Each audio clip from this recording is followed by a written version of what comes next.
Bajeti yetu ya uchaguzi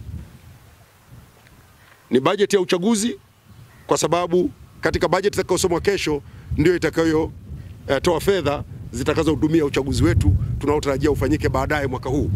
Lakini la pili, serikali imejenga uwezo wa udhibiti wa matendo yasiyofaa katika mitandao ya kijamii, na ndio hapa ninapokuja kuzungumzia sheria ya makosa ya mtandao ya mwaka 2015. Wengi wanaofanya hivyo ni wanafunzi wa vyuo, na nataka nikuhakikishie wote tunawapata. Bahati mbaya wanatumika. Naomba kutumia mkutano huu kuwaomba wanafunzi na vijana wote walioko mitaani, manake sio wanafunzi peke yao, tutumie mitandao ya kijamii kwa manufaa. Tutumie mitandao ya kijamii kujifunza, tutumie mitandao ya kijamii kujielimisha, kufanya biashara, kuunganishwa wenyewe kwa wenyewe, kuwasiliana na watu mbalimbali, kuburudika na matumizi yote yenye manufaa.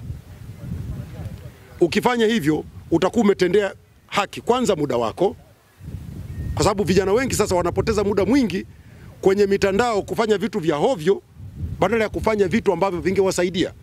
Kwa wanafunzi kwenye shule, kusoma, kupata ufaulu mzuri, kufanya vizuri kwa kupata taarifa nyingi kutoka kwenye mtandao. Lakini kwa vijana walioko mtaani wanafanya biashara, tutafute masoko, tutafute kujifunza kuhusu fursa mbalimbali, tuanzishe kampuni, startups za kufanya biashara, tubuni mifumo mbalimbali itakayorahisisha kazi zetu. Hiyo ndio faida ya kutumia mitandao vizuri. Ukitumia mitandao vibaya, sheria ipo na mamlaka na vyombo vipo vitakupata. Hasa wakati mwingine unaona vikampeni havina mbele wala nyuma. Nikisema wanasema Msigwa ametusemea maneno makali. Lakini nachosema vijana, tutumie mitandao kwa njia za kimanufaa. Ukifanya makosa tutakupata. Tutakupata. Sheria inakataza kutukana. Sheria inakataza kufanya uchochezi.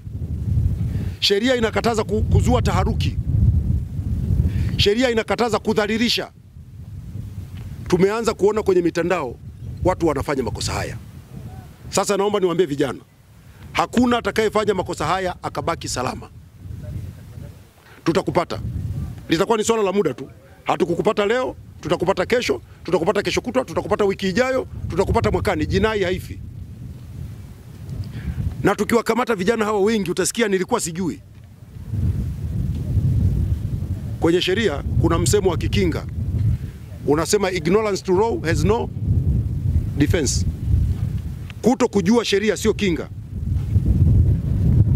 Ukifanya makosa ya mtandao haya niliyoyasema, uwe unajua uwe hujui, sheria ni msumeno.